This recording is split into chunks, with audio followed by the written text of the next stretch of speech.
Ryoichi was 32, and every morning he woke with the same dull heaviness pressing against his ribs. The alarm went off at 7:15 a.m., though most days he silenced it and stared at the ceiling for a full 5 minutes before moving.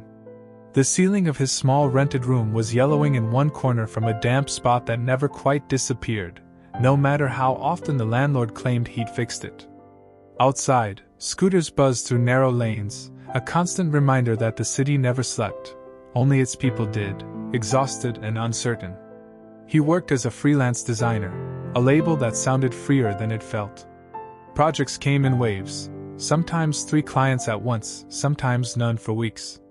His laptop was both his companion and his cage, a thin screen between him and every bill that kept arriving like clockwork. The student loan payment, the rent, the electricity. His parents called sometimes to ask if he was eating well. He always smiled through the line and said yes. He didn't mention the nights of instant noodles or the unopened messages from the bank. On good days, Ryoichi imagined he was still building towards something, a brand, a reputation, a future. On bad days, he felt like a man running in circles, expecting the same arena to turn into a road. The news streaming through his feeds didn't help. Layoffs, rising costs, endless chatter about financial freedom. Everyone online talked about escape plans, alternative income streams, glossy illusions of control. He scrolled through them all, feeling smaller each time. Work itself wasn't bad. He made logos, posters, website banners. Some were fun, most forgettable. At night he browsed job listings, wondering if it was time to give up and return to a corporate desk. Steady pay, steady misery. He used to swear he'd never go back, but lately the certainty cracked a little more each day. Then came the message from Asako. She had been his university friend, the kind of person who spoke less and felt more. Her text read, "Hey, haven't seen you in ages. Coffee sometime?" He hesitated before agreeing. It was a small act, but it pulled him out from the orbit of his worries. The cafe was quiet, filled with the smell of beans and soft rain against the window. Asako arrived in a gray coat and a gentle smile. She looked nearly the same, except for a subtle tiredness around her eyes. They talked about old classmates, her new work at a community center, his freelancing. When he mentioned how unstable things had been, she didn't offer advice. She just listened. That silence made space for truth. "I used to think stability meant safety," she finally said, tracing the rim of her cup. "But lately I wonder if it just means being afraid to move." He frowned. "Easy for you to say. You have a real job." She stirred her drink. "I do. And sometimes I think it's keeping me from really living. We all trade something for comfort, don't we?" Her words sank quietly into him, heavier than they sounded. That night, he sat before his laptop staring at an unfinished mock-up. What am I trading for comfort? He wondered. His time. His sleep. Maybe even his spirit. But comfort? There wasn't any. Days later, the company he'd been working for canceled his project. Budget cuts, they said in a short email. Payment delayed, maybe lost. He read it twice, numb. His savings would last weeks, not months. Panic rose, cold, metallic, endless.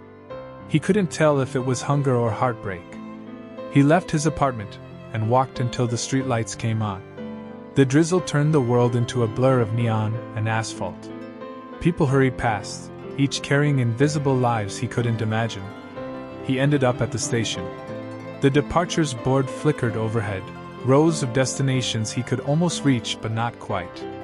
He sat on a metal bench, hands sunk deep into his coat.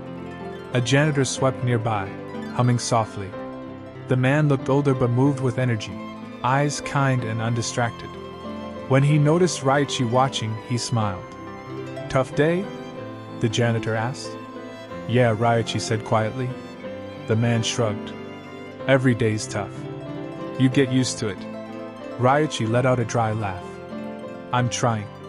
The janitor rested his mop. "You'll be fine. Just don't stare too far ahead. The future always wears different clothes when it arrives." Ryoichi nodded slowly. The words stayed like an echo in a cave. That night he didn't work. He didn't try to distract himself. He just stood by his window, watching rain trace lines on the glass. For the first time, he allowed his fear to exist without fighting it. Somehow, it loosened its grip. The next morning, he went walking before opening his laptop. The air was cool, the park quiet except for the soft shuffle of elderly people practicing slow movements under the trees. Their gestures looked effortless but required deep patience. Maybe life is like that, he thought. You don't fight the pace. You learn the rhythm. A breeze rustled the leaves, and suddenly a thought bloomed inside him, simple and clean: peace isn't found in certainty. It's grown in motion. He returned home and began working calmly. He sent out proposals without over-planning, accepted revisions without resentment. The afternoon passed unnoticed, and that was new. For once, being in the middle of things felt enough. He cleaned his apartment, threw out takeout boxes, cooked a real meal. Later, he called his parents, told them honestly about the cancelled project. There was a pause, then his father said, "It's not weakness to start over, son." His mother added softly, "Every storm passes, but we still decide whether to keep walking." That night, he wrote those words in his sketchbook. They looked like quiet anchors on the page. Still, change came slowly. Some nights, he dreamed of falling through endless fog. But when he woke, he remembered Asako's calm voice and the janitor's simple certainty. Maybe the trick wasn't to escape the fog. It was to walk through it without pretending it wasn't there. Weeks passed. He found small freelance jobs, nothing glamorous, but enough. He even went back to the cafe, alone this time, to work. Between sketches he'd look out the window, watching strangers drift by. Each person carrying their own unknown tomorrow. He smiled at the thought, we all live in the same uncertainty. Some just learn to breathe inside it. Months turned, the rhythm steadier. He reached out to new clients, shared his art online. People responded. Not many, but enough to make him feel seen again. When Asako invited him for a walk by the river, he went willingly. He even met Asako again one Saturday to walk by the riverside. She told him she was considering leaving her job to start community art workshops. He smiled, genuinely this time. "That sounds risky," he said, but his tone carried warmth instead of fear. She laughed. "It is. But I think life stops growing when everything feels safe." He looked at her, realizing how her words reflected his own quiet transformation. The current shimmered under the bridge, surfaces ever shifting yet always flowing forward. "Maybe," he said, "we're not supposed to build perfect lives. Just honest ones." Asako nodded. "That's enough." Later, back in his apartment, he pulled out his old sketchbook. Between older, faded designs was an unfinished drawing, a lighthouse surrounded by waves. It looked lonely but steadfast. He picked up a pen and continued the lines, slow and careful.